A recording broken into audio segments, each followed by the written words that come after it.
de demora largo, ¿verdad? Bien largo.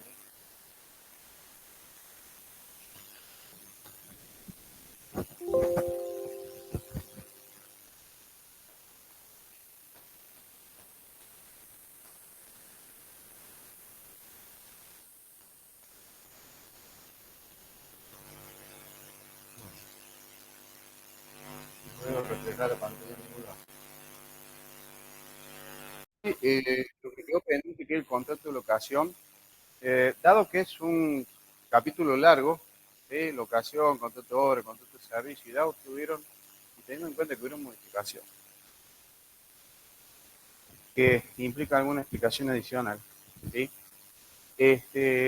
Lo voy a tratar de dar lo más rápido posible, es decir, de algunos temas que no han sido modificados, los voy a remitir a la bibliografía para poder terminar con el capítulo, porque sí hay que terminarlo hoy al capítulo, ¿sí? Vamos a ver entonces el tema de locación, para el cual voy a buscar aquí. ¿Se escucha bien? Eh, Vamos a ir.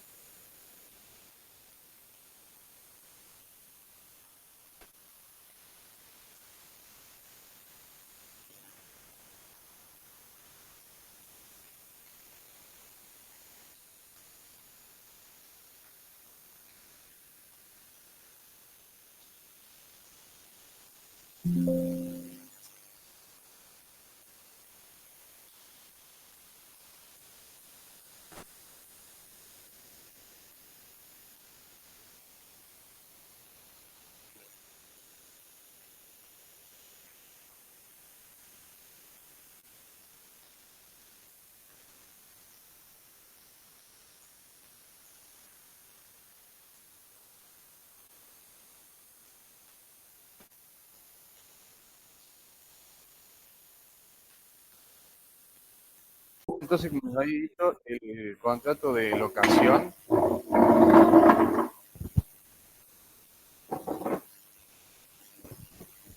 Disculpe, profe, no estaba presentando. Sí, bueno, ustedes tuvieron clase ayer, ¿no es cierto? ¿Con quién tuvieron clase ayer? ¿Profe Grendel? ¿O sea? Sí. Bueno, un segundo, ya les presento.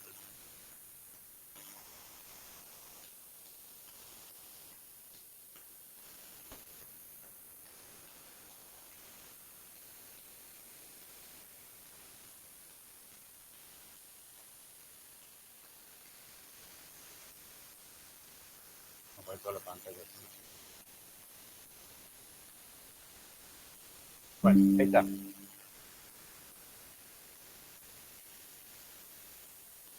Bueno, voy a hacerle una. Vamos a hacer una aclaración. Vamos a ver ahora el contrato de locación, ¿sí? Anteriormente, en el Código Civil se hablaba de locación de cosas, de locación de obras y locación de servicios. Actualmente, con el Código Civil y Comercial, ya lo que es locación de obra y de servicios ya no está más dentro del concepto de locación, sino como contrato de obra y contrato de servicios, y lo que vemos como locación es la locación de cosas. ¿Estamos? Es la locación de cosas. Con respecto al contrato de locación, hay algunos artículos que han sufrido, digamos, en el libro, ¿sí? Ustedes van a ver algunos artículos que no van a coincidir con el texto actual del Código Civil y Comercial. Hubieron dos modificaciones de dos leyes, creo que una fue en el 2021 y otra fue en octubre del 2023, ahí nomás ya estamos ya cerca del cambio de gobierno, ¿sí?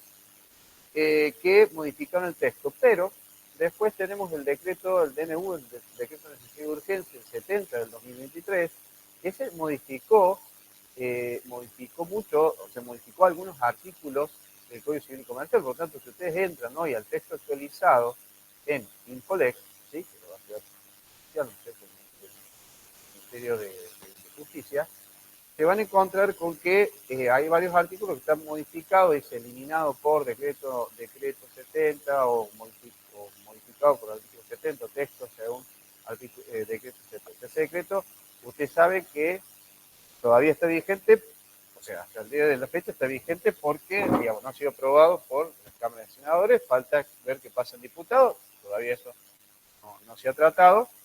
Lo cierto es que el texto actual es este, entonces yo, como es el texto que ustedes van a ver, cuando ustedes entran en InfoLex van a ver este texto, nos vamos a manejar con este texto, pero yo les voy a hacer aclaraciones qué artículos se han modificado por el decreto 70 y que digamos, quedar sin efecto el artículo 70, perdón, en el caso de quedar sin efecto el decreto 70 del 2023, se vuelve al texto anterior del Código Civil Comercial. ¿Sí? Hay algunas cosas que, bueno, ya las vamos a ir viendo. Por eso, esto me va a llevar un poco más de tiempo del que yo pensaba, digamos, por todas estas cuestiones. ¿Sí? Bueno, con respecto al contrato de locación, lo tienen regulado el de cosas, ¿no es cierto? ¿Mm? Está regulado desde el artículo 1183 al 1226. Al 1226. No, la memoria no, mentira, porque estoy viendo aquí. Pero sí, 1226, porque después ya ahí termina el contrato. Bueno, entonces, lo primero que ustedes tienen allí es el concepto en el artículo 1187, donde claramente ustedes ven que hay una parte, que es la que vamos a llamar locador, que se obliga, dice ahí, a otorgar a la otra parte, que es la que vamos a llamar locataria, dice el uso y goce temporario de una cosa, uso y goce temporario de una cosa, o sea, el locador sigue siendo el propietario. Lo único que está transfiriendo es la tenencia de la cosa para que la otra parte haga uso y goce de la cosa. Un uso y goce temporario de una cosa a cambio, dice ahí, del pago de un precio en dinero. A cambio del pago de un precio en dinero. Bueno, ahí le está diciendo que se obliga, con lo cual no hace falta la entrega de la cosa para que se perfeccione el contrato. Por lo tanto, estamos hablando de un contrato consensual que queda perfeccionado con el mero acuerdo de voluntades.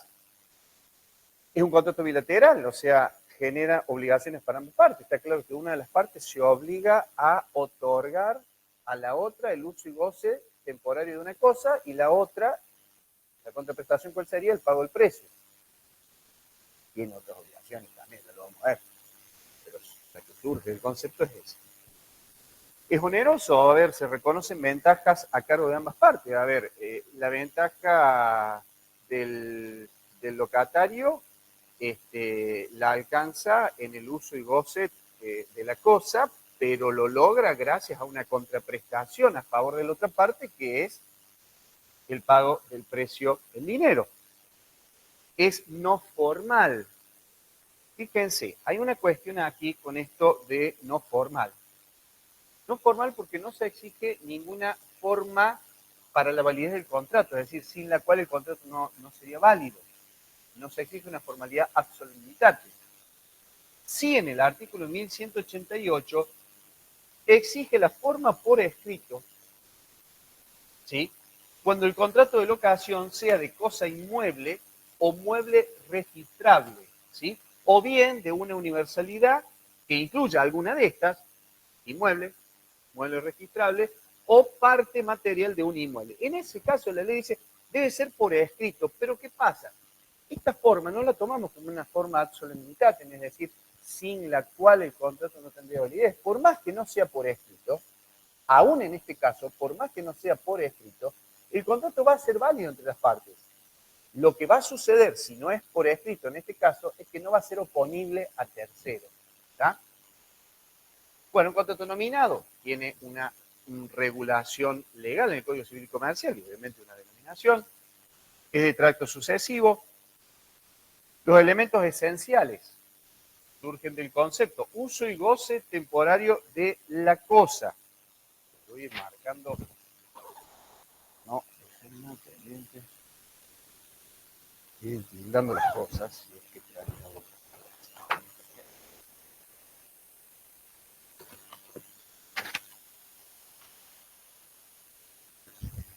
bueno, Bueno, entonces, uno de los elementos esenciales del contrato, sí, sería el uso y goce de la cosa. Entonces, hablemos un poco de la cosa. Cosa en el sentido del civil y comercial, bien material susceptible de valor económico, pero aparte, el Código Civil y Comercial dice, según se desprende en 1199, puede tratarse de cosa presente o futura, ¿sí? Dice, cuya tenencia esté en el comercio, o sea que las cosas que están fuera del comercio no pueden ser objeto de contrato y por lo tanto pueden ser objeto de este contrato. Dice que toda cosa presente o futura cuya tenencia esté en el comercio, perdón, estamos en el artículo 1192, discúlpame, 1192, ¿sí? Toda cosa presente o futura cuya tenencia esté en el comercio puede ser objeto de contrato de locación si es determinable, aunque sea solo en su especie. Se comprende también en el contrato, a falta de previsión en contrario, pues el contrato disponga otra cosa, los productos y frutos ordinarios. Por ejemplo, a ver, o sea, que alquilan un campo que tiene árboles frutales. ¿Sí? Están comprendidos allí los frutos. Bueno, eso es con respecto al uso y goce de la cosa. Yo me cabía algunas otras cosas más que tenía que explicarles con respecto a esto. Ah, no, perdón, el destino lo vamos a dejar para esto. Vamos con el tema del precio. Sabemos que la otra parte, el locatario, tiene que pagar un precio. Dice allí un precio en dinero. Bueno, con respecto, a esto, vamos a ir. ¿Dónde tenemos el tema del precio?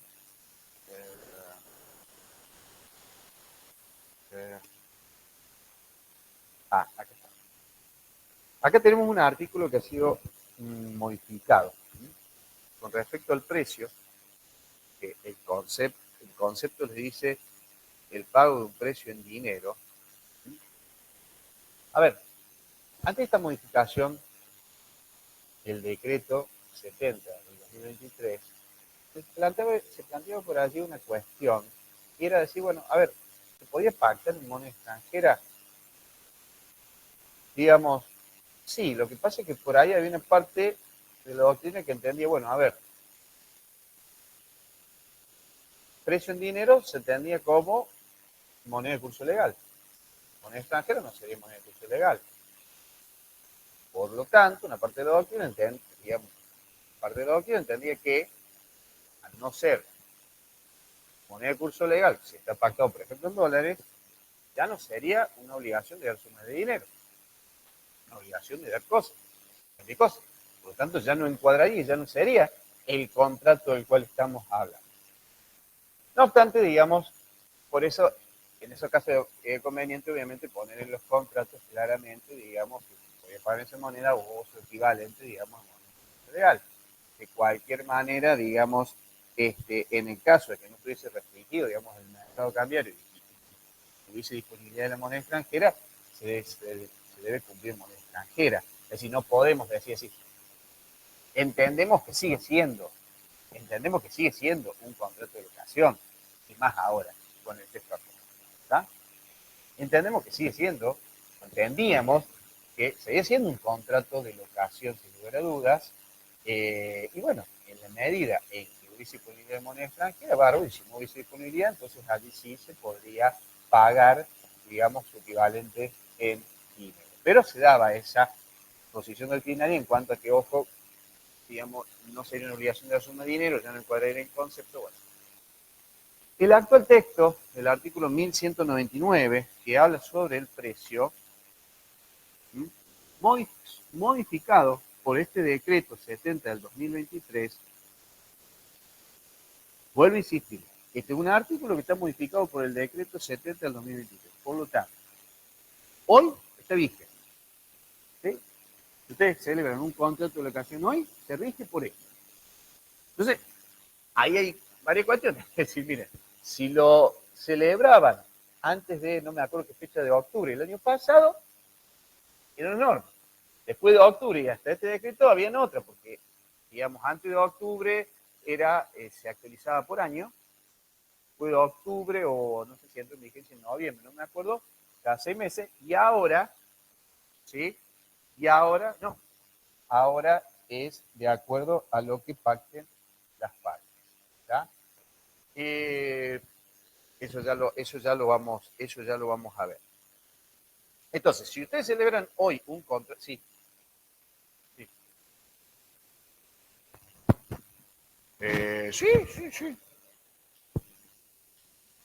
Sí. Sí. Como poder pactar eso se puede pactar. No creo que su local.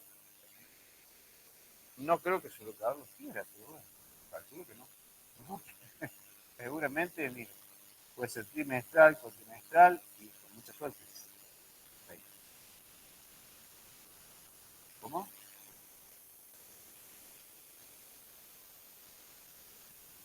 Bueno, eso no sé, eso habría que ver qué es lo que ha pactado con el locador, ¿sí?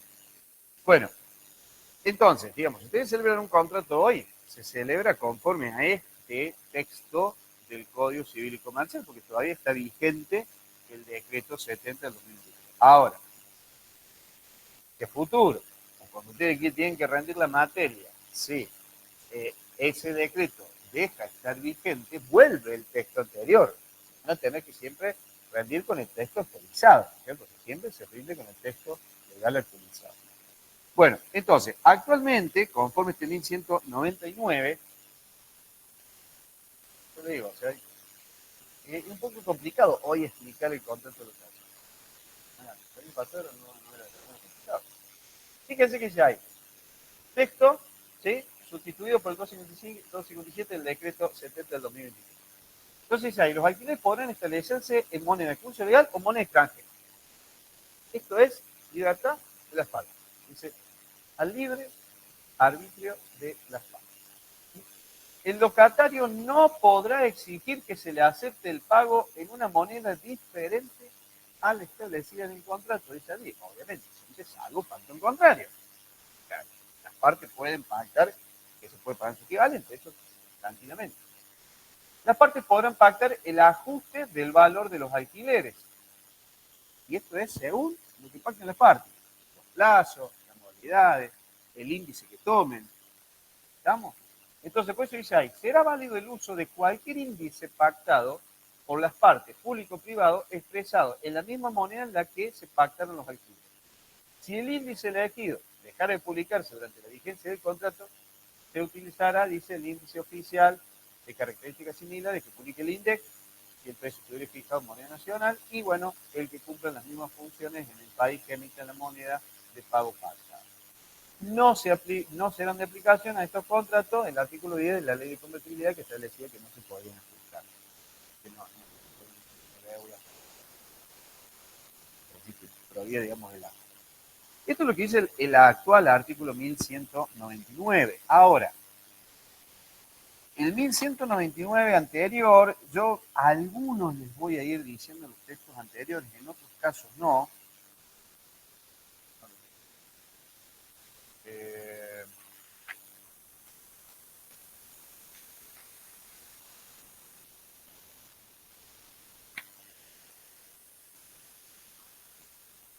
Claro, el 1199 anterior hablaba de las excepciones al plazo mínimo legal. ¿Sí? Al plazo mínimo legal, que en ese momento el plazo mínimo legal, bueno, eso ya lo vamos a ver, el tema del plazo, pero hablaba de las excepciones al plazo mínimo legal. Por lo tanto, ahora no lo vamos a tratar. Bueno, en cuanto al tiempo, ahora sí, en cuanto al tiempo, ustedes tienen la disposición en 1197, 1198 y 1199, que es el que acabamos de ver. El 1197 habla de un plazo máximo. Este artículo no se ha modificado. Dice, el tiempo de locación, cualquiera sea su objeto, no puede exceder de 20 años si tiene destino habitacional y en cualquier otro destino no puede ser de 50 años.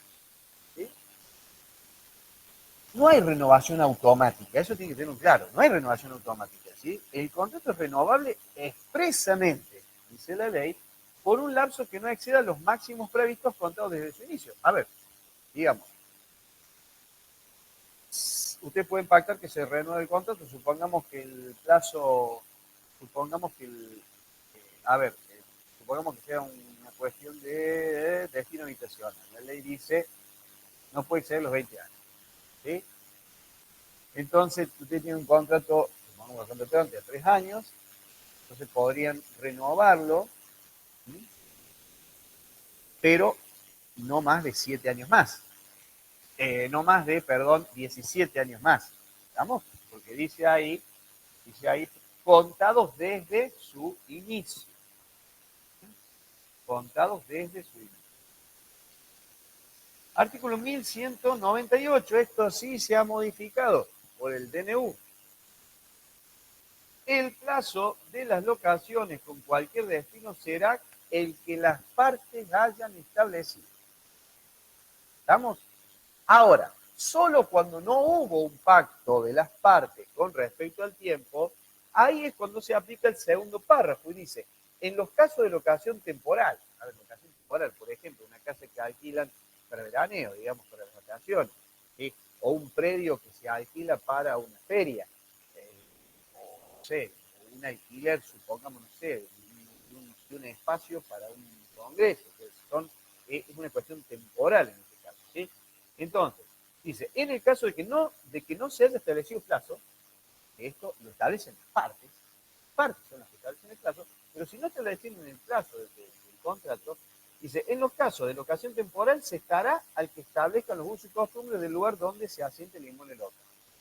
En los contratos de locación con destino a vivienda permanente es 2 años. Lo que era antes de la ley, la 27, bueno, no me acuerdo cuál, que fue la que llevó a 3 años el plazo del contrato para que uno plazo mínimo. Dice, con los inmuebles será de 2 años y para los restantes destinos será de 3 años. Para los restantes destinos será de 3 años. Vuelvo a insistir, este es el texto actual, ¿sí? El texto anterior hablaba de, ya no estaba en el 1100, el texto anterior hablaba allí, dice el contrato de locación del inmueble, cualquiera de su destino, si carece de plazo expreso y determinado mayor, dice, se considera celebrado por un plazo mínimo de 3 años. Eso era antes. El texto anterior del 1198, ¿sí? Y a su vez, el 1199 viejo hablaba de excepciones a ese plazo mínimo, donde decía que no se aplica ese plazo mínimo legal, por ejemplo, en el caso de inmuebles alquilados para sede embajada, habitación con muebles con fines turísticos, descanso, guarda de cosas, exposición u oferta de cosas o servicios en un predio exterior. Eso era anterior, ¿sí? Pero entonces, tengan en cuenta esto. Nosotros vemos el texto actual. Mientras esté vigente ese decreto, se aplica eso. ¿Está? Si el decreto deja de estar vigente, se vuelve al texto anterior. Estamos al texto anterior que tenía el Código Civil y Comercial. En donde el 1198 era distinto y el 1199 era. Vamos, yo ahora le estoy dando una comparación. No quiero entrar a comparar en la pantalla porque no se va a hacer un lío bárbaro. Si salgo de una ley y entro a la otra, va a ser un lío bárbaro. Pero simplemente les voy marcando que han sido cambiados. Bueno, el 1197, 98 está. Sí.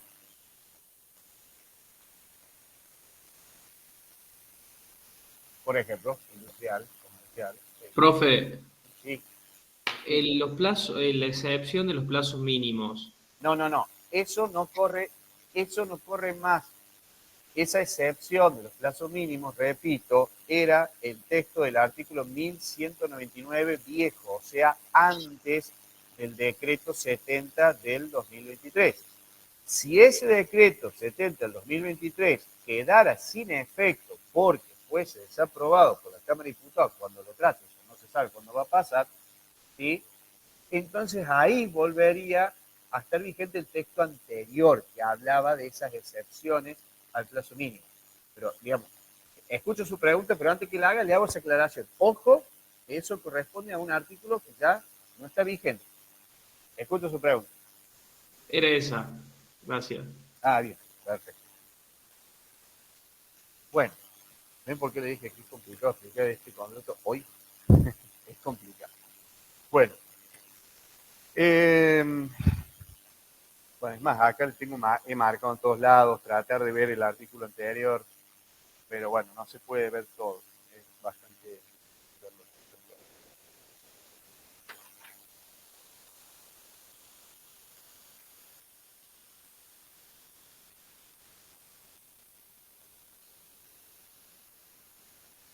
Un segundito. Bueno.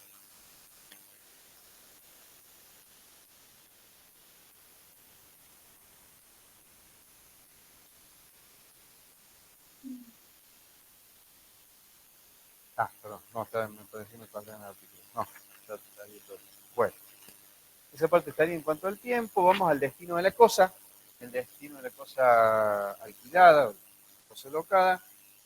Tenemos allí la disposición del 1194. Esto no se ha modificado. Dice, el locatario debe darle a la cosa locada el destino acordado en el contrato. Y si no hay una convención con respecto al destino, será el que tenía al momento de celebrarse el contrato, el que se dé a cosas análogas en el lugar donde la cosa se encuentra, o bien el que corresponde a su naturaleza.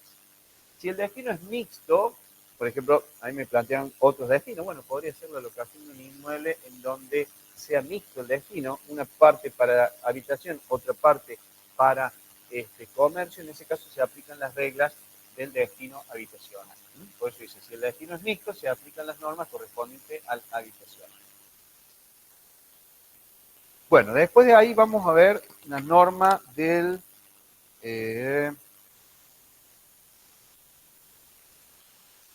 del 1194, 1196. Este es un artículo, el 1196, es un artículo sustituido por el decreto 70 del 2023. Fíjense lo que dice allí en cuanto a la fianza, garantía y la periodicidad del pago. Todo queda librado de lo que las partes acuerden. Todo queda librado de lo que las partes acuerden. Dice, las partes pueden determinar libremente las cantidades y moneda entregadas en concepto de fianza o depósito en garantía y la forma en que serán devueltas al finalizar la locación. Las partes pactan libremente la periodicidad del pago, pero dice no puede ser inferior a mensual. Las partes pactan libremente la periodicidad del pago del canon, alquiler, el precio del valor locativo,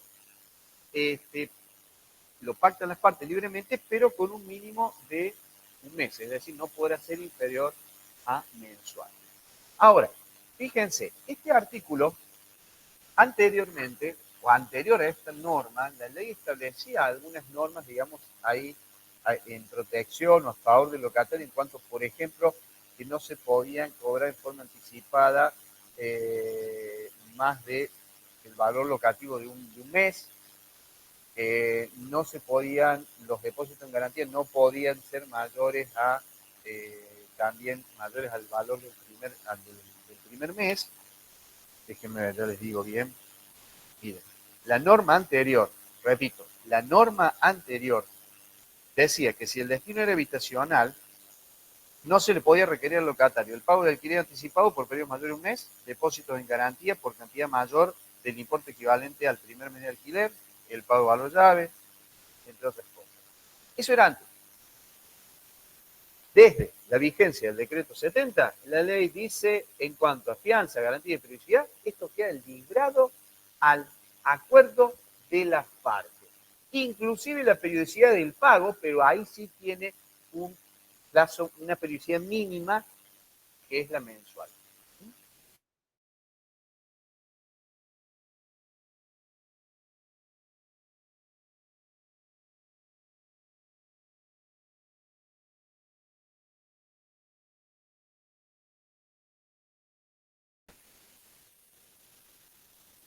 Bueno, vamos ahora a las obligaciones de las partes. Espero no estar olvidándome nada, estoy tildando uno por uno los artículos que quería comentar. comentarles, sobre todo los que están modificados, pero vuelvo a insistir, perdonen, a ver, no quiero hacerles una confusión, sinceramente antes de preparar la clase digo, ¿cómo trabajamos esto? La cuestión es que hay un texto vigente. Si ustedes entran en Infolec, ¿sí? De la base de datos, oficial del Ministerio de Justicia, van a encontrar, me ponen texto actualizado del Código Civil y Comercial, van a encontrar este texto que estamos mencionando ahora, es decir, el texto que incluye las modificaciones del decreto 70. Pero es el texto que tenemos hoy. Uno no sabe si va a estar vigente todo el año, si va a estar vigente siempre, si va a caer a mitad de año, no se sabe.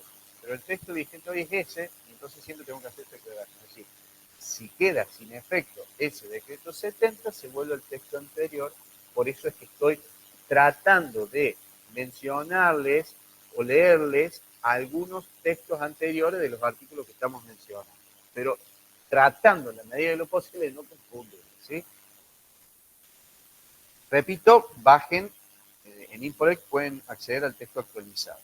Vamos entonces a las obligaciones de las partes, ¿sí? Vamos a las obligaciones del locador. Acá no tenemos mayores inconvenientes porque estos artículos, bueno, sí, hay algunos que han sido derogados, por el decreto, pero de los que vamos a hablar, esos no hubieron modificación. Obligaciones del locador.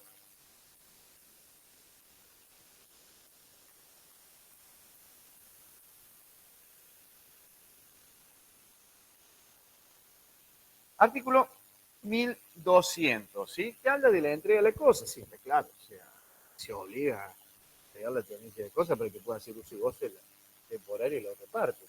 Dice, el locador debe entregar la cosa conforme lo acordado, ajustándose a lo que dice el contrato. Ahora, a falta de una previsión contractual con respecto a la entrega, dice, se debe entregar en un estado apropiado, o sea, el locador debe entregarla en un estado apropiado para su destino, salvo los defectos que el locatario conoció o pudo haber conocido al momento de celebrarse el contrato. Ahora, si bien este artículo no trata nada con respecto a los accesorios, por ejemplo, puerta, ventana, etcétera, entendemos que obviamente tiene que ser entregado con todos los accesorios, es decir, en un estado apropiado para su destino.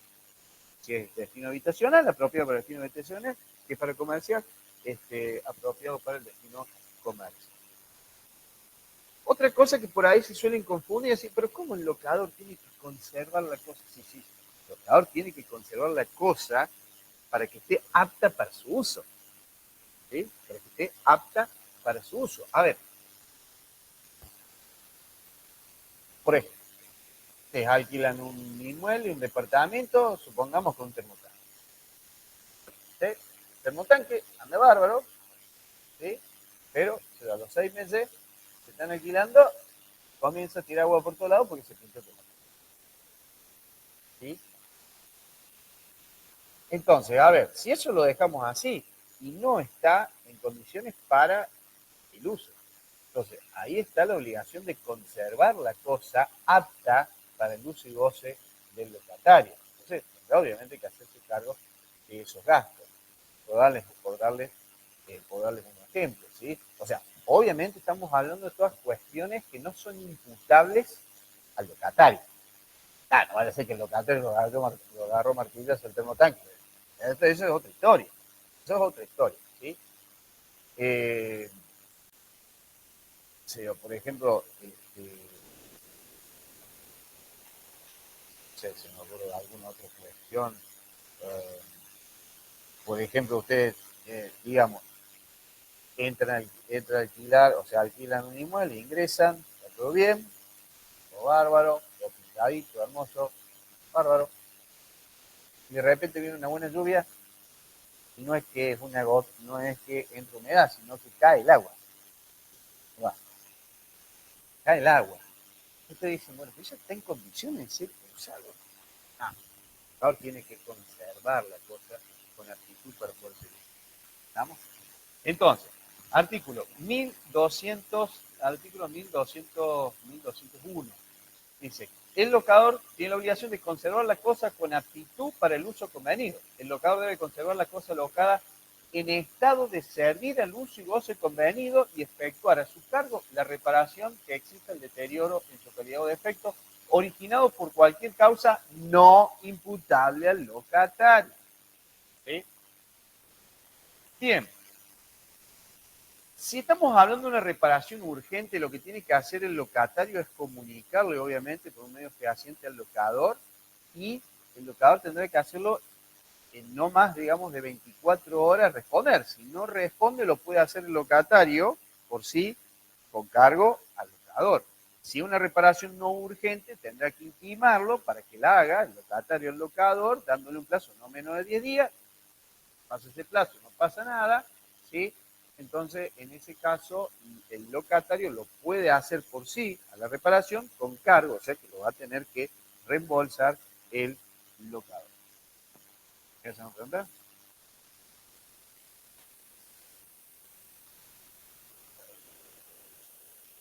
Sí.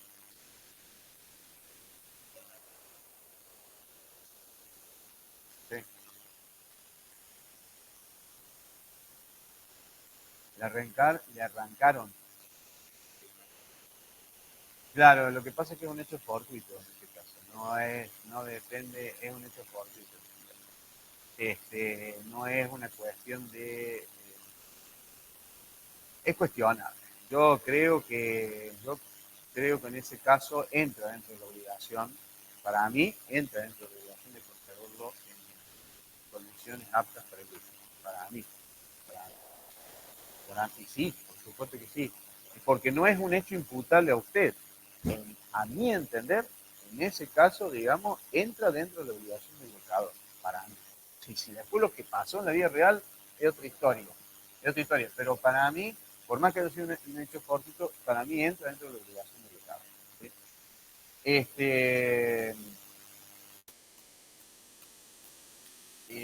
Bueno,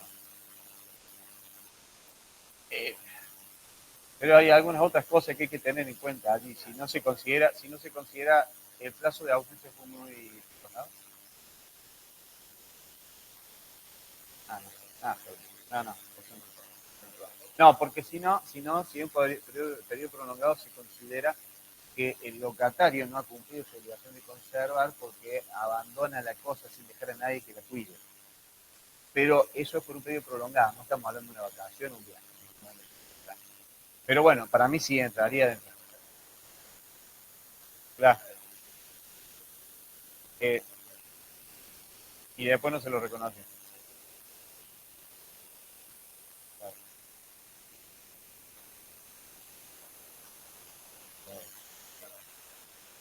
Está bien, a mi entender, a mi entender, si fue entregada la casa así, fue un hecho fortuito, un robo, yo creo que en ese caso entra dentro de la obligación. Para mí, por lo menos para mí. Si las reparaciones dicen no fueron urgentes, ve que dice ahí, en caso negativa o silencio del locador ante un reclamo del locatario debidamente notificado para que efectúe alguna reparación urgente, el locatario puede realizar por sí con cargo al locador una vez transcurrido al menos 24 horas corridas desde la recepción de la notificación. Si estamos hablando de reparaciones que no fueron urgentes, el locatario debe intimar al locador para que las realice dentro de un plazo no menor a 10 días corridos desde la recepción de la intimación, cumplido el cual se procede de la forma que lo habíamos dicho. En todos los casos, la notificación remitida al domicilio denunciado por el locador en el contrato se tendrá por válida, aún, bueno, si el locador se negara a recibirlo, no pudiese perfeccionarse la recepción por motivos imputables al familiar. Bueno, allí, como ustedes pueden ver,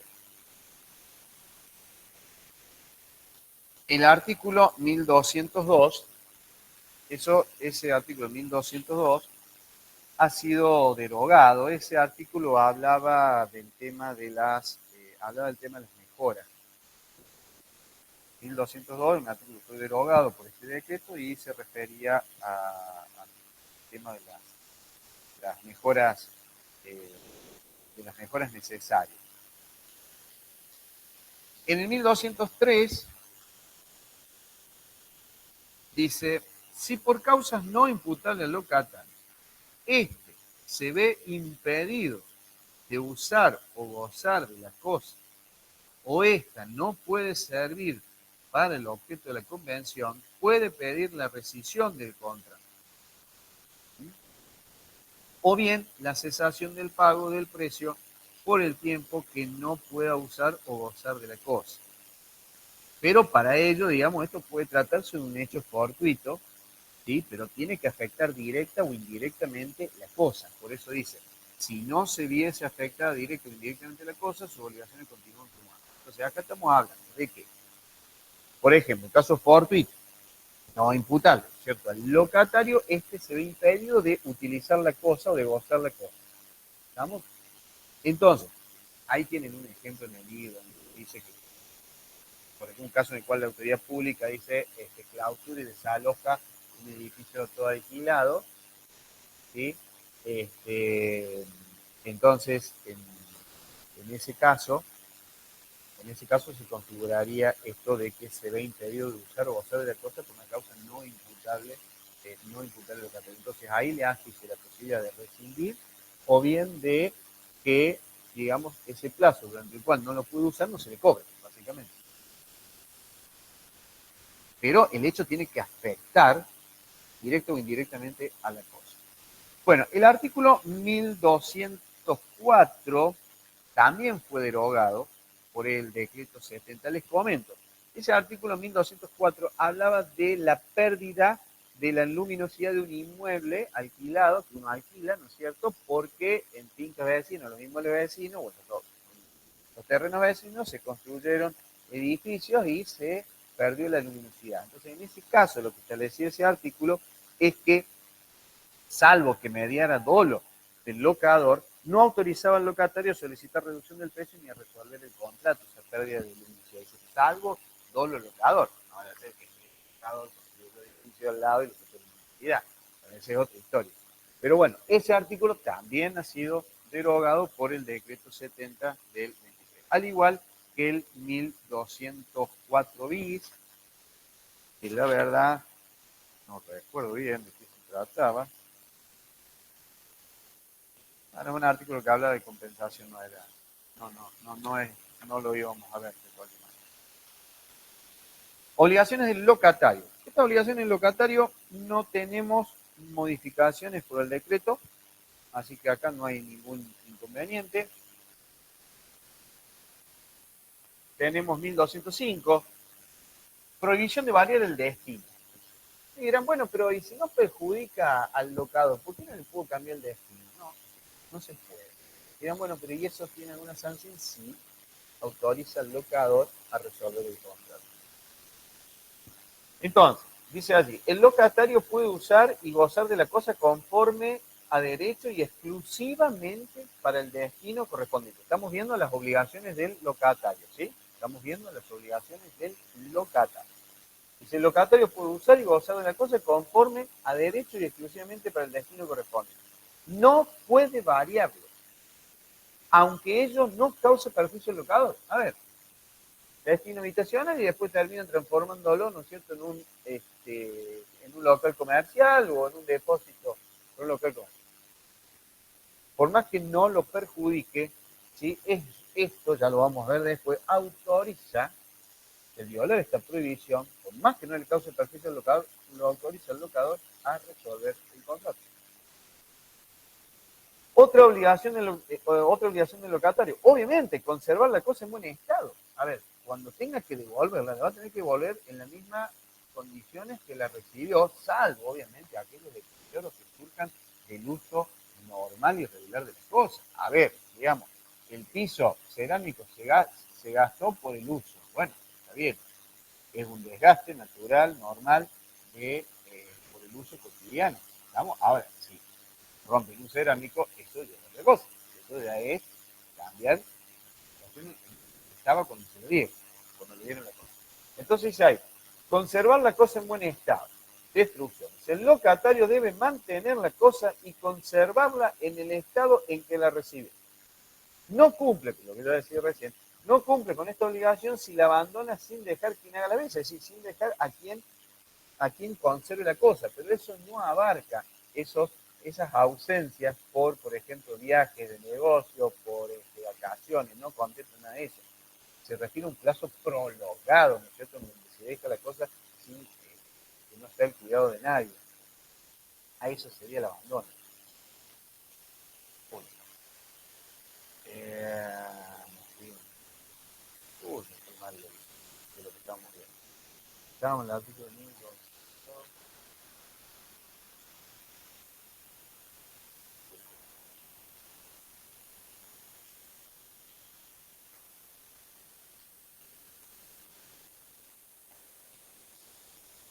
Bueno,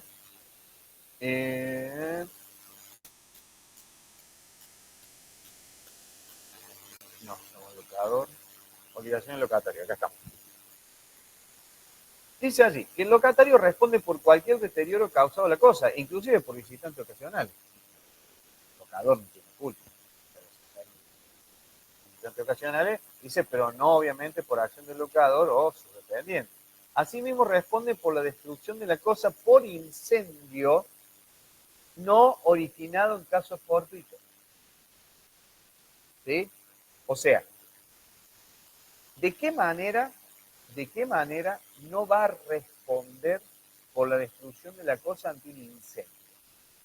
Cuando el incendio ha sido originado por un caso fortuito. Y supongamos que fue una negligencia, se comprueba que fue una negligencia del locatario, y a raíz de esa negligencia del locatario, que no fue un hecho fortuito, se prendió fuego en el departamento y se quemó y se destruyó, va a responder aún en este caso. ¿Sí? Entonces, dice ahí, asimismo responde por la destrucción de la cosa por incendio no originado en caso fortuito. Si es originado por caso fortuito, obviamente en ese caso no. Mantener la cosa en buen estado. Dice, si la cosa es mueble, el locatario tiene a su cargo el gasto o los gastos de conservación y las mejoras de mero mantenimiento. Las mejoras de mero mantenimiento son, digamos, reparaciones de deterioros, de deterioros menores.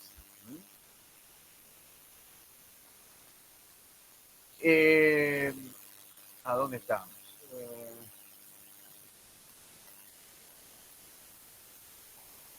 Estamos en el 1207. Acá. Dice, mantener la cosa en buen estado de reparación. Si la cosa es mueble, el locatario tiene a su cargo los gastos de conservación y las mejoras de mero mantenimiento. Y si es un inmueble, solo las mejoras de mero mantenimiento, que, repito, serían reparaciones de deterioros menores ocasionados por el uso ordinario de la cosa.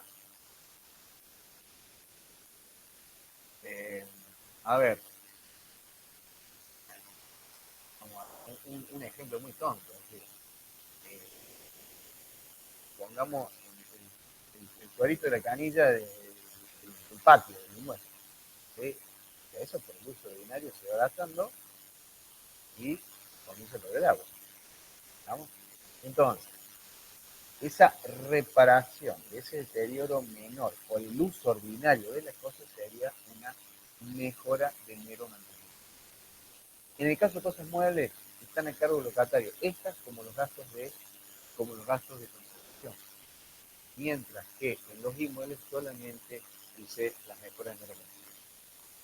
Si es urgente realizar reparaciones necesarias, puede efectuarlas a costa del locador dándole aviso previo.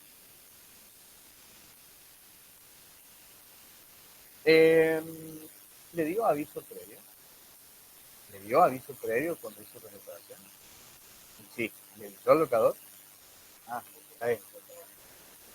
Está bien. ¿Y usted lo avisó por un medio fehaciente al locador que iba a hacer la reparación? ¿Teléfono? No hay un medio fehaciente, ¿eh? Ah, bueno. En realidad tiene que ser por un medio fehaciente. No, no, no. No, ya sé, digamos, en principio sí, obviamente, en principio está dentro de las obligaciones del locador. Pero bueno, si no hubo también, digamos, el locador va a buscar todas las cuestiones para ver si realmente encuadra o no la obligación. Sí,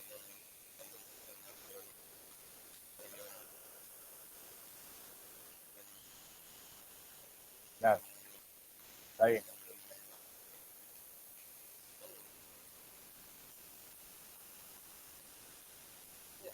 Ah, está bien. Y bueno, sí, estaban ustedes si querían seguir con el reclamo o no, digamos, si valía la pena o no.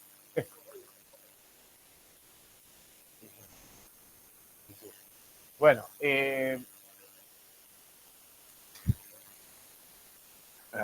ya no, no, no. Oh, bueno.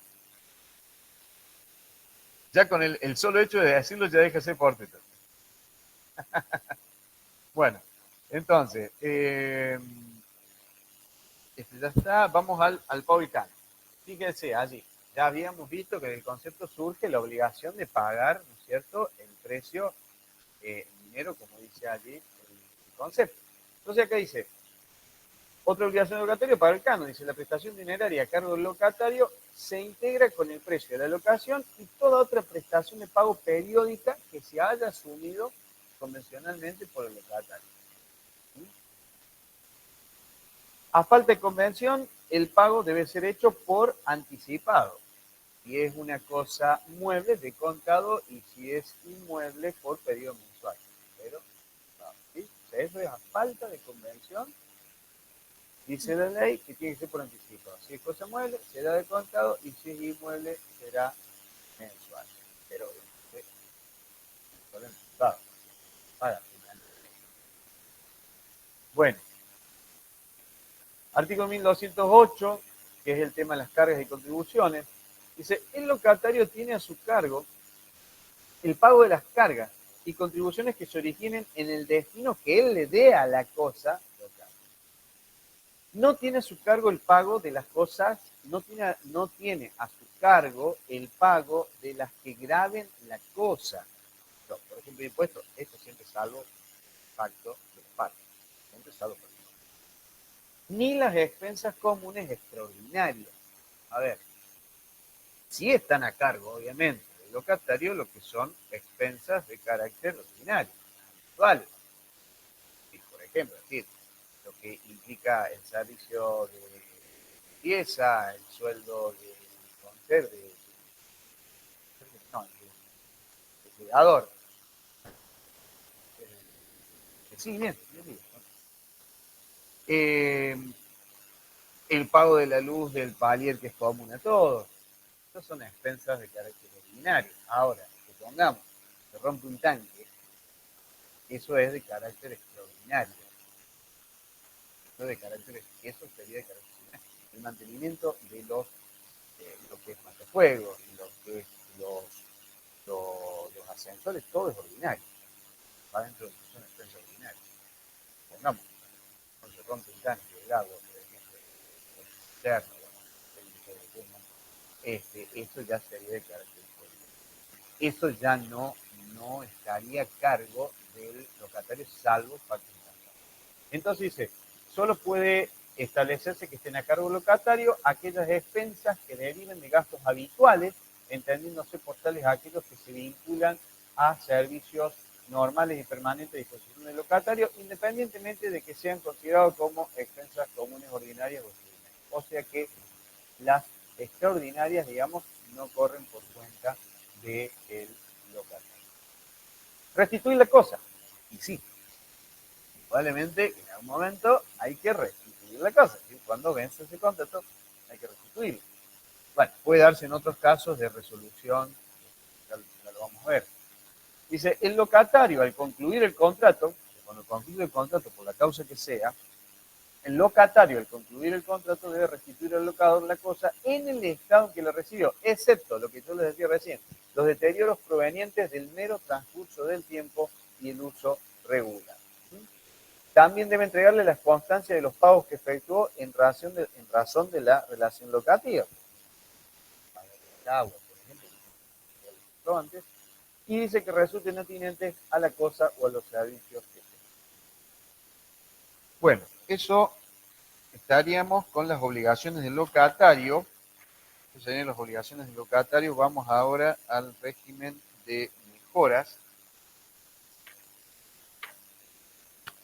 Todavía nos está faltando bastante para terminar este capítulo. Bueno, el régimen de mejoras. Estos artículos, como ven, son dos, no han no han sido modificados por el decreto 70. Dice allí, el locatario puede realizar, mejoras en la cosa locada, salvo que esté prohibido en el contrato o altere la sustancia de la cosa, o bien haya sido ya interpelado para restituirlo. Ya le demandaron la restitución de la cosa y hace una mejora, no lo puede hacer. Por eso dice, puede realizar las mejoras, dice, el locatario puede realizar mejoras en la cosa locada, salvo que esté prohibido en el contrato de hacerlo, salvo que si bien no esté prohibido, altere la sustancia de la cosa o ya haya sido interpelado para restituir la cosa. No tiene derecho a reclamar el pago de mejoras útiles y de mero lujo suntuarias. Las mejoras útiles serían, digamos, aquellas que, toda la mejora implica, digamos, un mejor o un aumento del valor intrínseco de la cosa. La mejora de carácter útil es aquella que es provechosa para, digamos, que no es indispensable para la conservación de la cosa. Eso está claro. ¿Ya? No es indispensable para la conservación de la cosa, como si lo son las mejoras necesarias. Las mejoras tienen necesarias, útiles, y estas que son de lujo o de mero lujo suntuarios. Las mejoras necesarias son aquellas, digamos, que se consideran indispensables para la conservación de la cosa. A ver, un ejemplo. Supongamos que ante lluvias, ¿sí? Se acumula el agua en determinado lugar del patio, por ejemplo, y se moja una puerta, lo cual esa puerta comienza a hincharse, comienza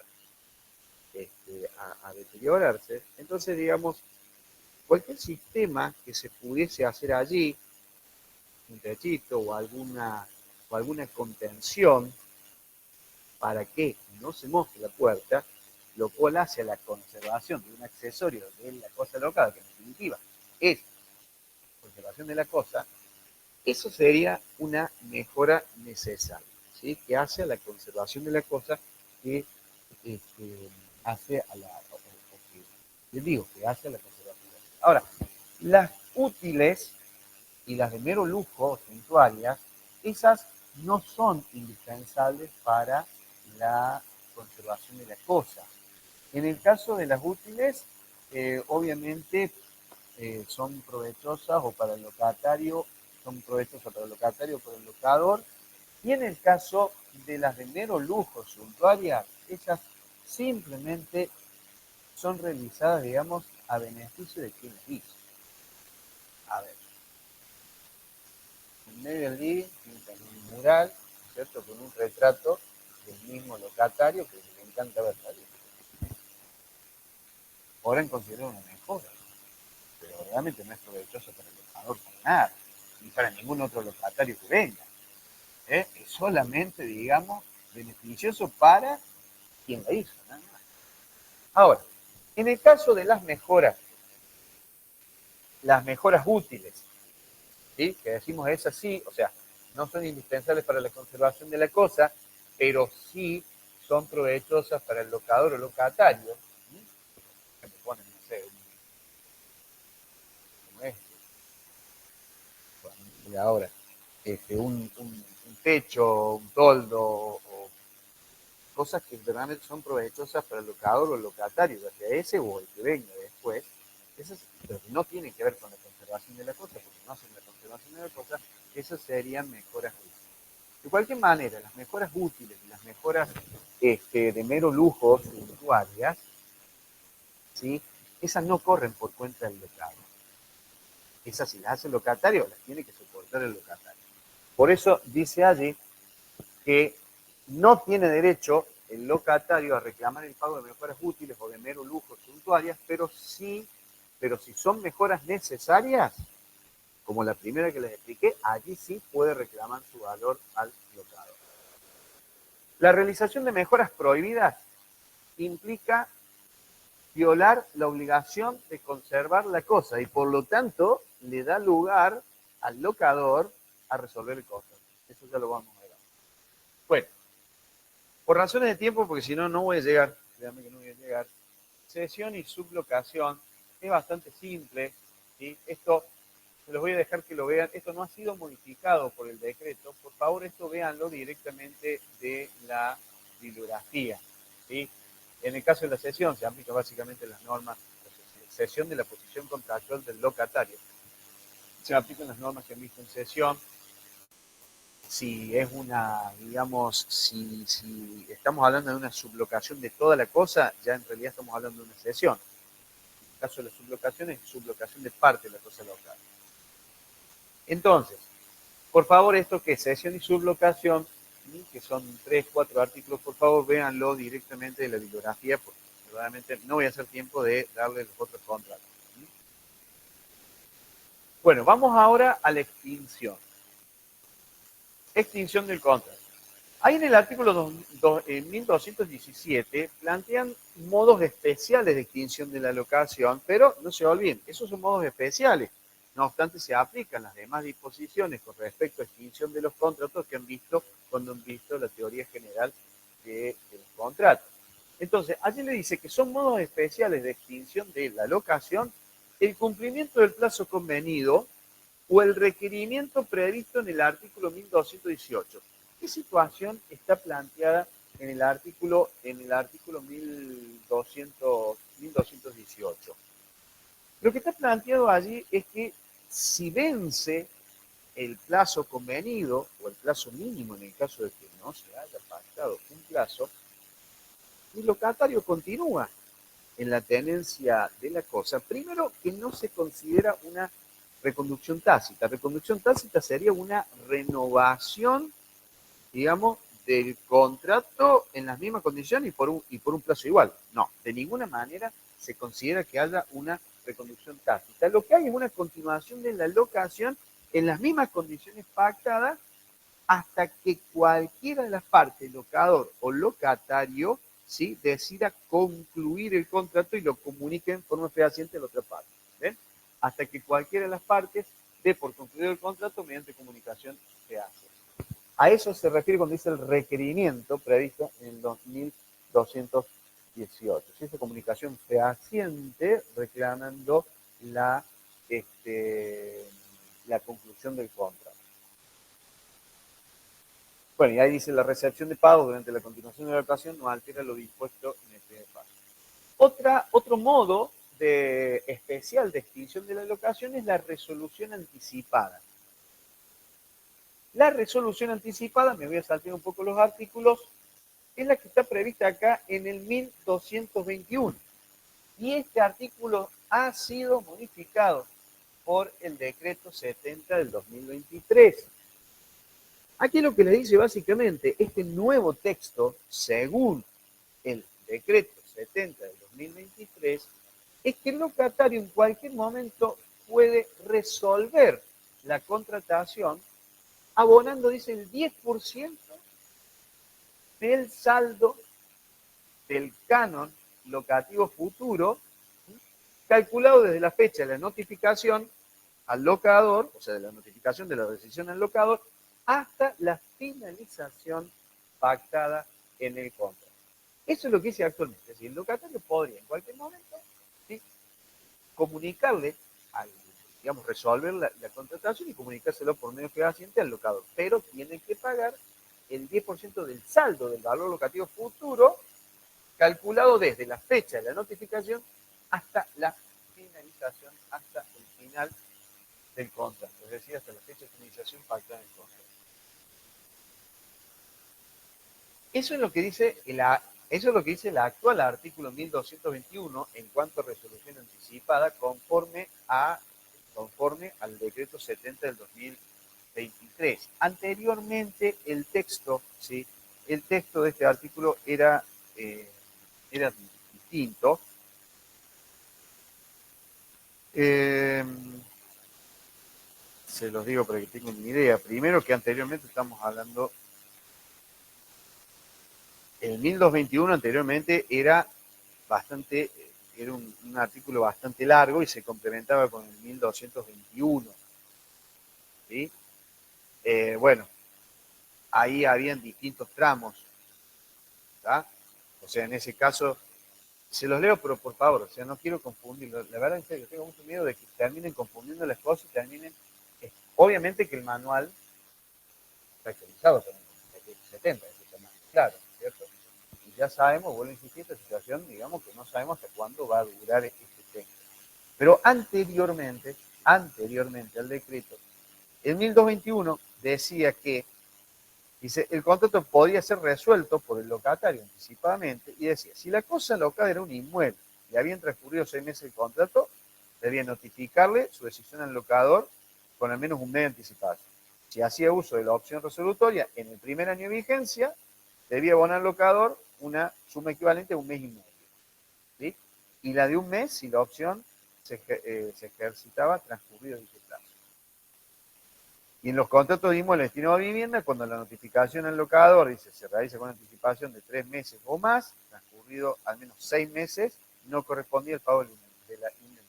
Obviamente las medidas que eran favorables al locatario, sin lugar a dudas. ¿Sí? Bueno, y en los casos del 1199 viejo, cuando eran las excepciones del plazo mínimo, ahí era el equivalente a 2 meses. Pero a su vez había un artículo que era el 1221 bis, y esto lo van a encontrar en un libro, que decía que en los contratos de inmueble destinado a vivienda dentro de los tres últimos meses de la relación locativa, cualquiera de las partes podía convocar a la otra, notificándola en forma fehaciente los efectos de acordar la renovación. En caso de silencio del locador, dice, en caso de silencio del locador o frente a su negativa de llegar a un acuerdo, estando debidamente notificado el locatario, puede resolver el contrato de manera anticipada sin pagar la indemnización correspondiente. Esto, repito, era el texto anterior a la modificación del decreto 70. Hoy, estando vigente el decreto 70, ya el 1221 bis no existe más, no está más, salvo que quede sin efecto el decreto 70 y que volverá. Pero actualmente el 1221 bis no está, y el 1221 dice el locatario en cualquier momento puede resolver el contrato, o sea, anticipadamente, pero para ello tiene que comunicar fehacientemente al locador la decisión de rescindir y tiene que pagarle el 10% del saldo del valor locativo futuro, calculándose desde la fecha de la notificación de la decisión de rescindir hasta el final del contrato, ¿sí? Hasta la fecha de finalización pactada del contrato. Bueno, me queda todavía las resoluciones, o sea, cuando una parte resuelve el contrato por algún hecho imputable a la otra parte. Entonces, tenemos lo que es la resolución imputable al locatario, donde dice, el locador puede resolver el contrato. Parece que me está faltando algo aquí. No. Dice ahí, el locador puede resolver el contrato por cambio de destino o uso irregular en los términos del artículo 1205. O sea, el locador tiene la facultad de resolver el contrato si el locatario le cambia el destino, ¿no es cierto?, o hace un uso irregular en los términos del 1205.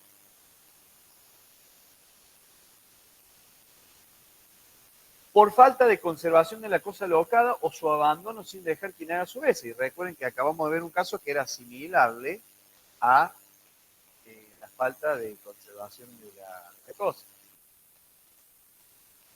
Por falta de pago de la prestación dineraria convenida durante 2 periodos consecutivos y un inciso que incorporó este decreto 70, que es por cualquier causa que hayan pactado las partes en el contrato, por cualquier causa fijada en el contrato.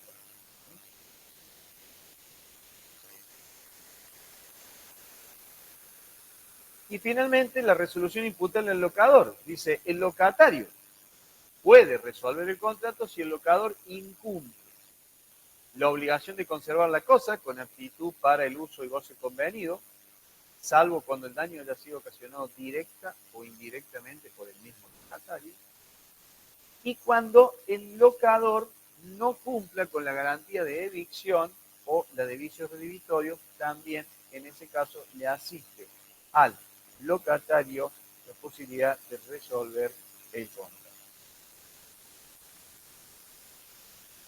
Estos artículos del 1220 solamente se incorporó, no, perdón, ahí hubo, bueno, el 1220 también fue modificado, la verdad que el texto anterior, 1220, ¿qué contiene? El 1220 anterior. Ah, sí.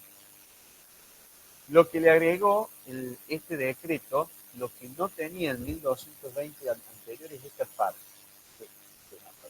Es cuando dice, salvo cuando el daño haya sido ocasionado directa o indirectamente por el locatario. Eso no estaba. O sea, actualmente dice que el locatario puede resolver el contrato si el locador incumple la obligación de conservar la cosa, con la culpa de tus negocios, salvo cuando ese daño haya sido ocasionado directa o indirectamente por el locatario. Eso se incorporó, eso es lo que está. Bueno, y el 1200,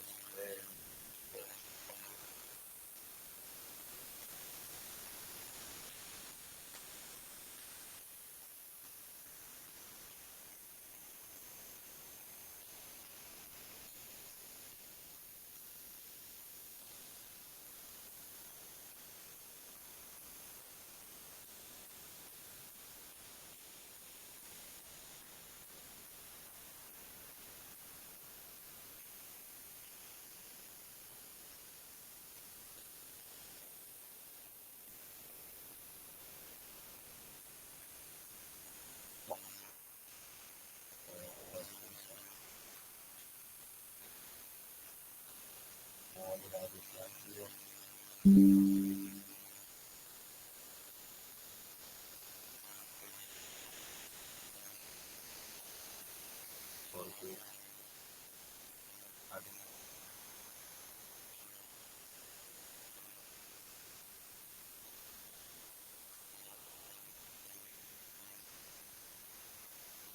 lo que les decía, en 1219 lo único que hizo el decreto ahí incorporó el inciso D, nada más, que es la resolución imputable del locatario, así cuando el locador puede resolver el contrato, ¿no es cierto?, por algún incumplimiento de del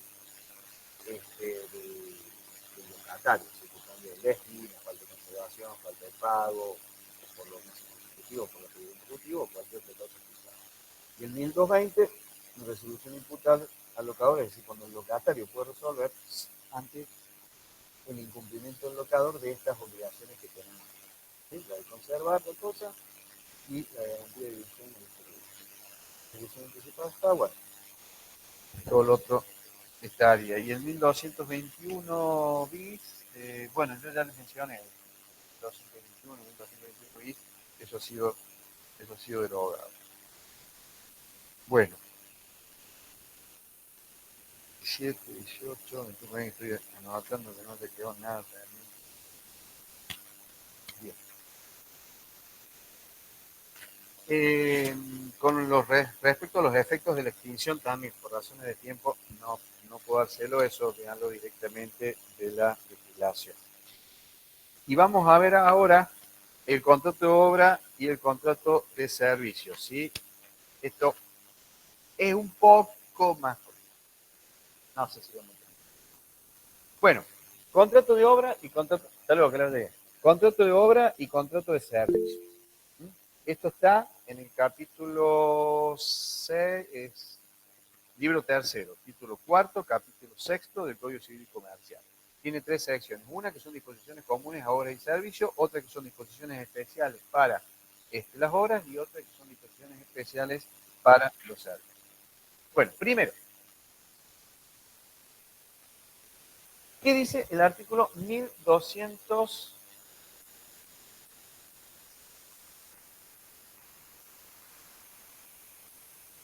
Eh, 1221,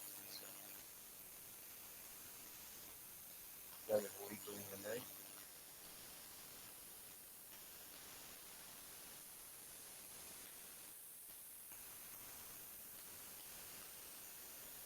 Ahí está.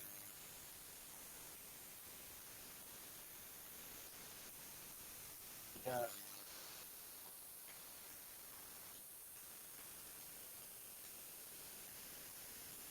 Se ve medio chico ahí, pero bueno. No tengo para poner la vista de... Bueno. Bueno. Primero, ¿qué es contrato de obra? ¿Qué es contrato de servicio? Fíjense que dice, hay contrato de obra o de servicio cuando una persona que le vamos a llamar contratista en el caso del contrato de obra o prestador de servicios en el caso del contrato de servicios, ¿sí? Actuando independientemente. ¿Por qué actuando independientemente? Porque si hubiese relación de dependencia, se aplican las normas del derecho laboral, ¿sí? No la de un contrato de servicio. Dice, se obliga a favor de otra, que le vamos a llamar comitente, a realizar una obra material o intelectual, en el caso del contrato de obra, o a proveer un servicio mediante una retribución. Entonces, en definitiva, hay contrato de obra cuando una persona que es el contratista, actuando independientemente, se obliga a favor de la otra, que es el comitente, a realizar una obra material o intelectual, y eso es obviamente mediante una retribución que tendrá que pagar el comité. Hay contrato de servicio cuando una persona que vamos a llamar prestador de servicio, actuando independientemente, si no, si actúa en forma dependiente, se aplican las normas del derecho laboral, que actuando independientemente se obliga a favor de la otra, que es el comitente, a proveer un servicio, y esto es mediante a una contraprestación por parte del comitente, que es la retribución que tiene. Ya que antes de ver lo que el hecho de que fuese gratuito, dice, ¿qué pasa cuando hay dudas? Si estamos ante un contrato de obra, de servicio. Dice, si hay dudas sobre la calificación, la calificación del contrato, se entiende que hay contrato de servicio cuando la obligación de hacer consiste en realizar una cierta actividad independiente de su eficacia. Ahora, ¿será de obra cuando se promete o se compromete un resultado eficaz, reproducible o susceptible de entrega?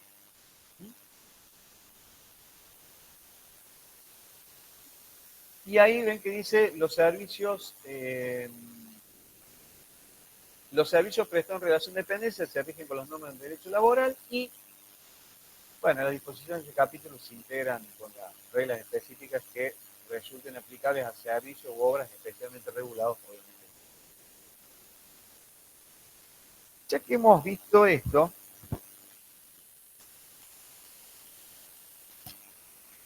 vamos a ver, trabajando con el concepto, los caracteres de estos dos contratos. Si bien en el manual veo que no está mencionado, se ve que ha sido una omisión involuntaria, pero está claro que es un contrato contractual. ¿Sí? Es un contrato bilateral, ambas partes quedan obligadas recíprocamente. El contratista, ¿cierto?, actuando en forma independiente a realizar, como dice aquí, a realizar, en el caso del contrato de obra, a realizar una obra intelectual, una obra material a favor de la otra persona, y en el caso del prestador de servicio se obliga a prestar un determinado servicio al comité. Y por el otro lado, el comitente se obliga frente al contratista o frente al prestador de servicios, según el contrato sea, a pagar una retribución. Fíjense que en el manual dice oneroso. Bien, la onerosidad surge del mismo concepto. ¿Por qué? Porque del mismo concepto surge, o del mismo concepto podemos deducir que hay ventajas a cargo de ambas partes. Sí, la ventaja que le corresponde al comitente, ¿sí?, ante un contrato de obra, que sería decir, una obra intelectual o material que encomendó, o que se le preste el servicio que encomendó, si es un contrato de servicio, esa ventaja la obtiene gracias a una contraprestación, que es el pago de la retribución al contratista si es contrato de obra, o al prestador del servicio si es un contrato de servicio.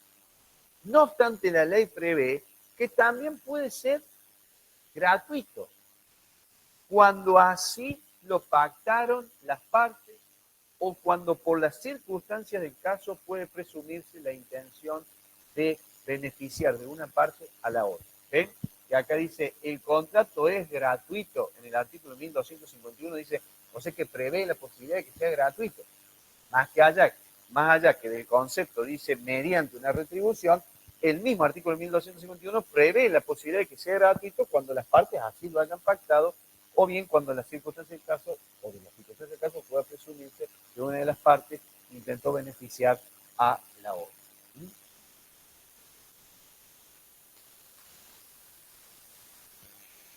Bueno, es no formal, no se exige una forma para su validez, o sea, sin la cual el mismo no sea válido.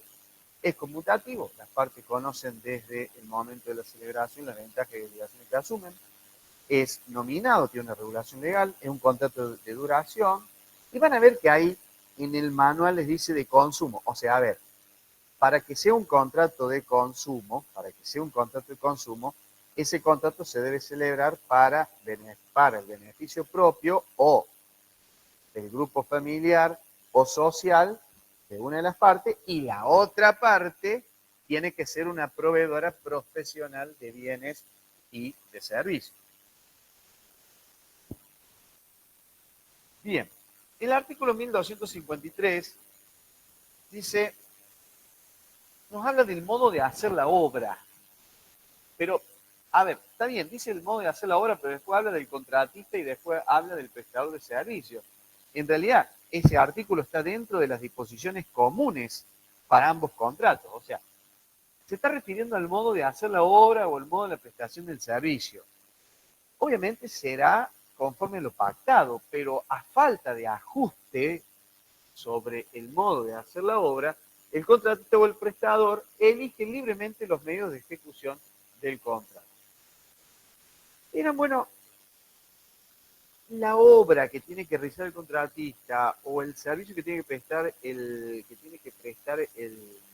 prestador del servicio, lo puede hacer o puede valerse o, digamos, o puede requerir la cooperación de terceros para hacerlo.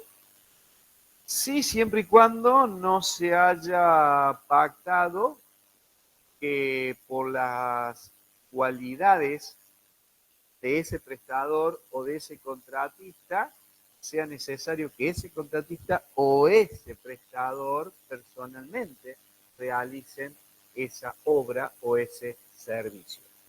Dice el artículo 1254. El contratista, en el caso del contrato de obra, o el prestador del servicio, en el caso del contrato de servicio, puede valerse de terceros para ejecutar el servicio, salvo que de lo estipulado o de la índole de la obligación resulte que fue elegido por sus cualidades para realizarlo personalmente en todo o en parte. En ese caso no va a poder valerse de tercero. No obstante, si puede valerse de terceros para ejecutar el servicio o realizar la obra, conserva siempre la dirección y tiene responsable frente al comitente. Él. Por eso dice, conserva la dirección y la responsabilidad de ejecución. Bueno, con respecto al precio, porque dice el concepto, más allá de que prevé la posibilidad de que pueda ser gratuito, ¿no es cierto?, si así está previsto, o si, digamos, ya surge que una de las partes intentó beneficiar a la otra, pero el concepto surge que es a cambio de una retribución. Entonces, el precio lo fija las partes en el contrato, o sea, tiene que estar previsto en el contrato. Y si no, puede ser por la ley, por los usos o en defecto de todo esto por decisión judicial. Así lo dice en 1255. Dice, el precio se determina por el contrato, la ley, los usos o en su defecto por decisión judicial. Bueno, el segundo párrafo, 1257, se los dejo a ustedes, es muy simple. Lo que sí quiero es ver el último párrafo, pero el segundo también lo tienen que ver. Dice ahí, ¿qué pasa si la obra o el servicio se contrató por un precio global, un precio total, o bien por unidad de medida? Las partes podrían pretender la modificación de ese precio total o del precio de la unidad de medida, con el fundamento de que la obra o el servicio exigió menos o más trabajo o que su costo fue mayor o menor al previsto. No, no se puede. Es decir, ninguna de las partes puede pretender la modificación del precio total o de la unidad con ese fundamento, dice, excepto lo dispuesto en el artículo 1091, artículo que ustedes vieron cuando vieron la teoría general de los, cuando vieron teoría general de los contratos, que trata sobre el tema de imprevisto.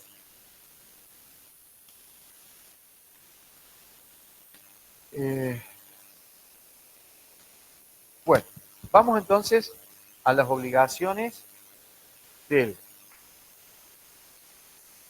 primero a las obligaciones del contratista y del prestado. ¿Sí? Estamos con disposiciones comunes tanto al contrato de obra como al contrato de servicio. Artículo 1256, obligaciones del contratista y del prestado. Dice que el contratista o el prestador está obligado a ejecutar el contrato conforme a las precisiones contractuales y dice, y a los conocimientos razonablemente requeridos, obviamente el tiempo de realización, por el arte, la ciencia o la técnica correspondiente a la actividad desarrollada. Es decir, a ver, lo tiene que ejecutar conforme a lo pactado en el contrato, pero también a los conocimientos que razonablemente requiere, digamos, el arte o la ciencia o la técnica correspondiente a la actividad llevada a cabo. Otra obligación que tiene el contratista o el prestador de servicios es informar al comitente sobre aspectos esenciales del cumplimiento de la obligación comprometida. Esto no hace solo a la obligación del contratista o del prestador en cuanto a informar con respecto a la evolución de la obra y del servicio, sino también apunta al derecho que tiene, ¿no es cierto?, el comitente de recibir esa información, sobre todo para la toma de decisiones.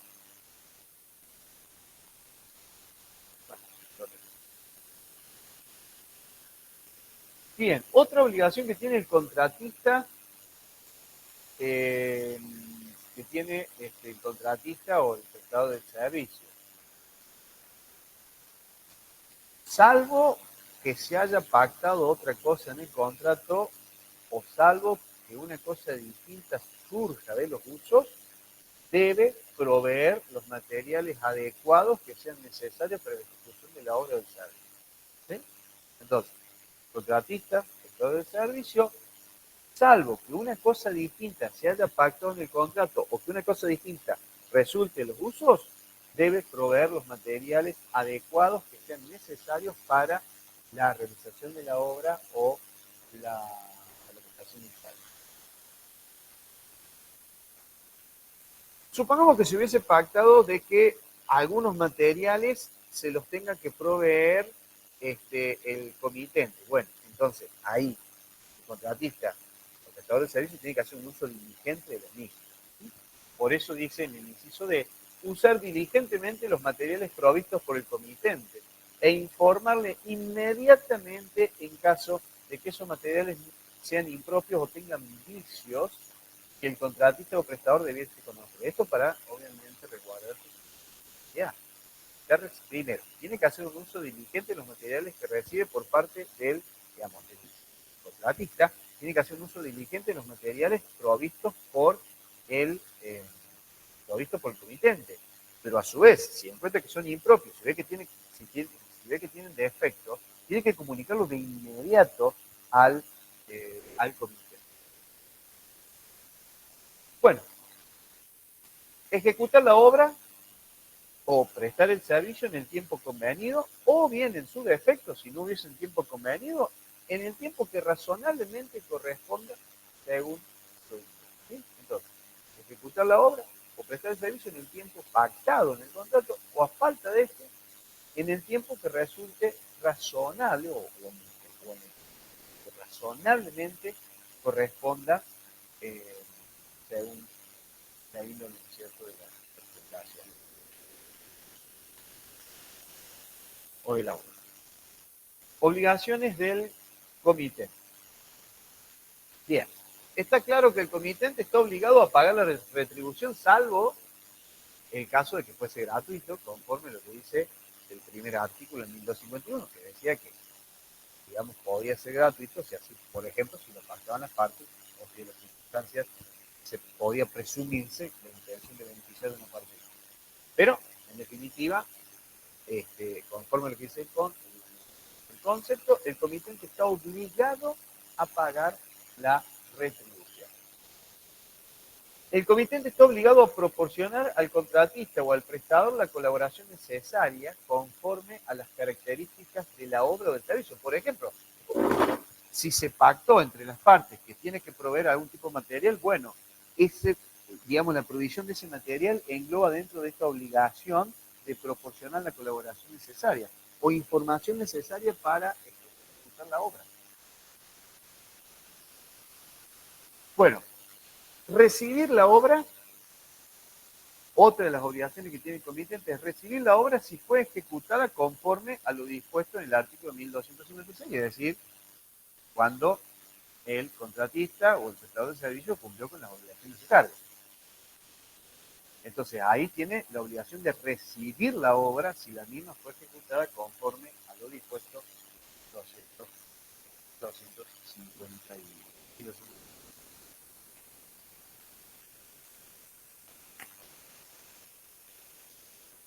Bueno, ¿qué más tenemos para hablar de esto?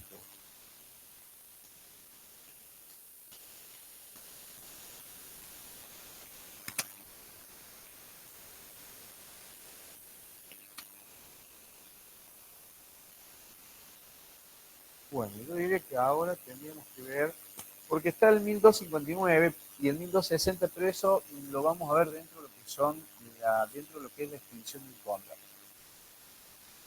Entonces, lo que son obligaciones del comitente estaría, y bueno, quedaría por último, y vamos a terminar ahora, creo que sí.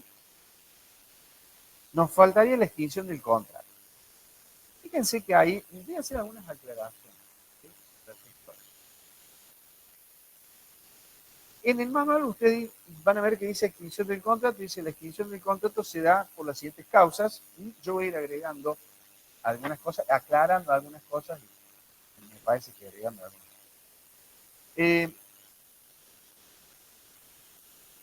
Una de las causas por las cuales se extingue esta, que está mencionada, es el pago. Otra que está mencionada allí es por muerte del contratista o prestador. Pero, ojo, aquí están mencionadas en el manual. Hay que ir al texto legal para ver bien en profundidad qué es lo que dice. Porque se menciona como otra causa de extinción del contrato la muerte del contratista o prestador. 1260 dice, salvo que se pacte, digamos, salvo que en ese caso se pacte continuar con los herederos. Porque en el 1260 dice, la muerte del contratista o prestador extingue el contrato. Está claro. Esa es la regla general. O sea, la muerte del contratista o prestador extingue el contrato. Regla general. No obstante dice, excepto que el comitente acuerde continuarlo con los herederos de aquel. ¿Sí? El comitente, dice, en caso de extinción, el comitente debe pagar el costo de los materiales aprovechables y obviamente el valor de la parte realizada en proporción del precio total. Entonces, muerte del contratista o prestador es causa de extinción, salvo que el comitente acuerde continuarlo con los herederos. Si fuese un caso de extinción, si se extingue, el comitente tiene que pagar obviamente los materiales aprovechables y obviamente el valor de la parte realizada en proporción con el precio total pactado. Y acá es donde voy a hacer una aclaración. Porque en el manual dice por muerte del comitente. Ojo con eso, porque ahí los remiten al 1259. No siempre la muerte del comitente, ¿sí?, es una causa de extinción. En realidad, la regla general es que la muerte del comitente no extingue el contrato, salvo que esa muerte haga imposible o inútil la ejecución del mismo. ¿Sí? Entonces, cuidado con eso, porque ahí en el manual dice por muerte del comitente. Bueno, sí. A ver, la muerte del comitente es una causa de extinción cuando, digamos, hace imposible o inútil la ejecución del contrato. Caso contrario, no. Por eso, la regla general es que la muerte del comitente, ¿sí?, no extingue el contrato, salvo que haga imposible o inútil la ejecución. En ese caso sí extingue, en ese caso sí sería causal de extinción del contrato. Bueno, también tienen allí como causal de extinción la resolución del artículo 1083 que ustedes han visto cuando vieron contratos en general, que estamos hablando, digamos, de la facultad de una de las partes de resolver el contrato cuando la otra parte incumple, ante el incumplimiento de la otra parte, ¿sí? No voy a entrar en detalle, ustedes ya lo vieron, lo que antes llamamos pacto promitorio, ¿sí? También tienen el caso del 1261, estoy viendo de algo. Resolución del 1083, o sea, donde decimos, donde hablamos de la facultad, digamos, de la parte cumplidora de resolver total o parcialmente el contrato frente al incumplimiento de la otra parte, que es lo que llamábamos anteriormente pacto promisorio, y que lo vieron ustedes en el 1083 y otros artículos cuando vieron teoría general, que no vieron la contratos en general. Después tenemos la situación, sí, no me falta ni. La situación del 1261. Dice ahí, esto habla de un desistimiento unilateral, ¿sí?, por parte del comité. Pero obviamente que en ese caso va a tener que pagar, ¿no es cierto?, el proporcional de los trabajos realizados, sin lugar a dudas. Dice aquí, artículo 1261, el comitente puede desistir del contrato por su propia voluntad, aunque la ejecución ya haya comenzado, pero debe indemnizar al prestador, ¿sí?, o al contratista, porque estamos hablando de un artículo que está dentro de las disposiciones generales de los dos contratos. Entonces, el comitente puede desistir del contrato por su sola voluntad, aunque la ejecución haya comenzado, pero debe indemnizar al prestador, al contratista, según qué contrato sea, todos los gastos y trabajos realizados y la utilidad que hubiere podido obtener ese comitente de lo que haya realizado el contratista o el prestador del servicio hasta ese momento. Después aclara que, bueno, que el juez puede reducir equitativamente la utilidad si la aplicación estricta de esa norma lleva a una notoria discriminación. En definitiva, ese comitente puede desistir por su voluntad, o sea, es un desistimiento unilateral, puede desistir unilateralmente, puede desistir del contrato por su voluntad, aun cuando ya se haya comenzado a ejecutar el contrato, pero tiene que indemnizar al prestador o al contratista, según el contrato que sea, todos los gastos que haya realizado, los trabajos realizados y la utilidad que haya obtenido, ¿no es cierto?, de lo que ha realizado hasta ese momento el contratista o el prestador. Bueno, y después vamos a ver otras dos situaciones, otras dos causas de extinción, y con esto terminaríamos. Vamos a ver otras dos causas de extinción, pero que ya son propias del contrato de obra. ¿Sí? Con eso vamos a terminar. ¿Sí? Con eso vamos a terminar. Porque hasta ahora, lo que vimos hasta acá son causas de extinción del contrato, pero aplicables tanto al contrato de obra como al contrato de servicio. Ahora vamos a ver dos situaciones, dos causas de extinción del contrato que son propias o aplicables al contrato de obra. Que están previstas en el 1267 y en el 1268, y con eso ya salió todo. Bueno, en 1267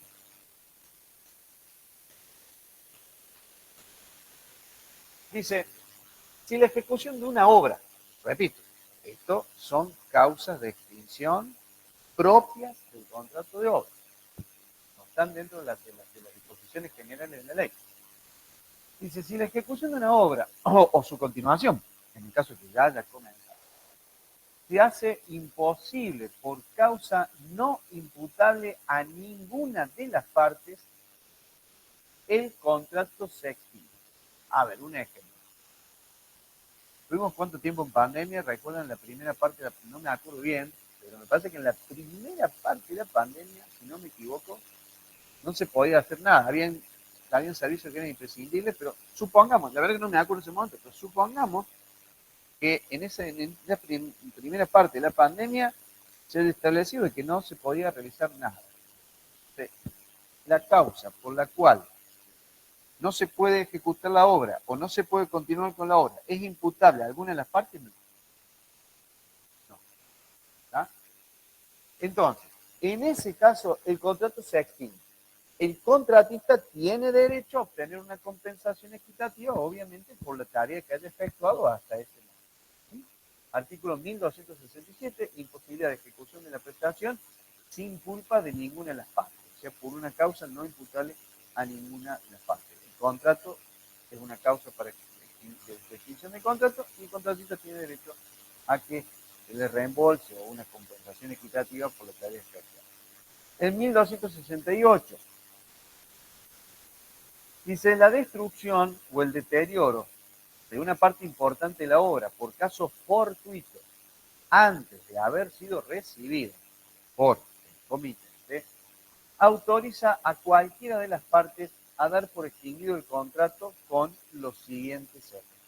Entonces, acá estamos hablando de destrucción de la obra o deterioro, digamos, de una parte importante de la obra, pero por un caso fortuito, antes de que sea entregada o antes de que sea recibida por el comitente. Antes de que sea recibida por el comitente.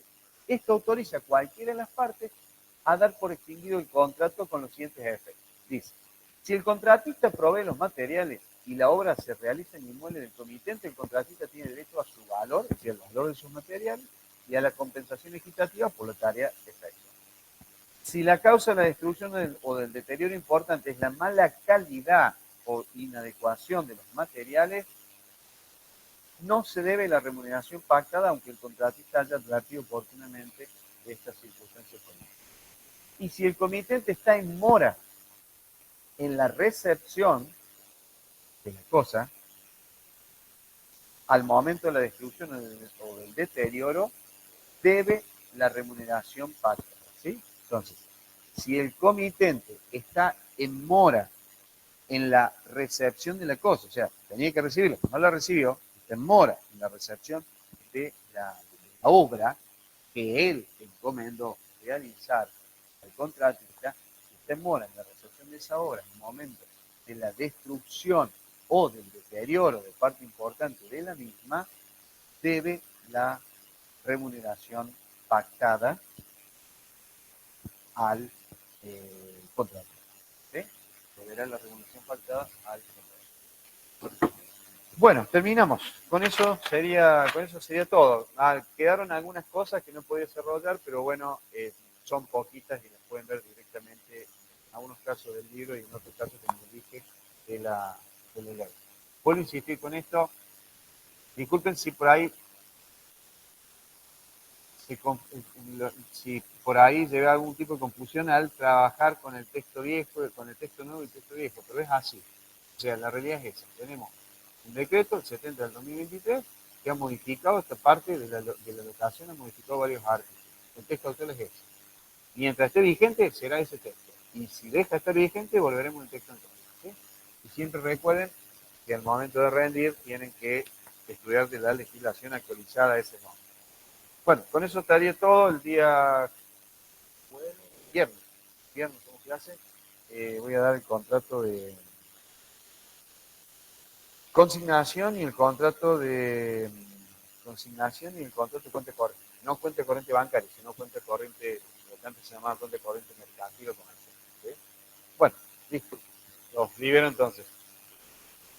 Disculpen que nos pasamos un poquito de la hora. Hasta luego, que les vaya bien. Hasta luego, que les vaya bien. Buenas noches, gracias, profe. Chao, profe, gracias. Chao, hasta luego. Que les vaya bien. Un saludo a todos. No los había saludado a quienes están en la videoconferencia. Saludos a todos.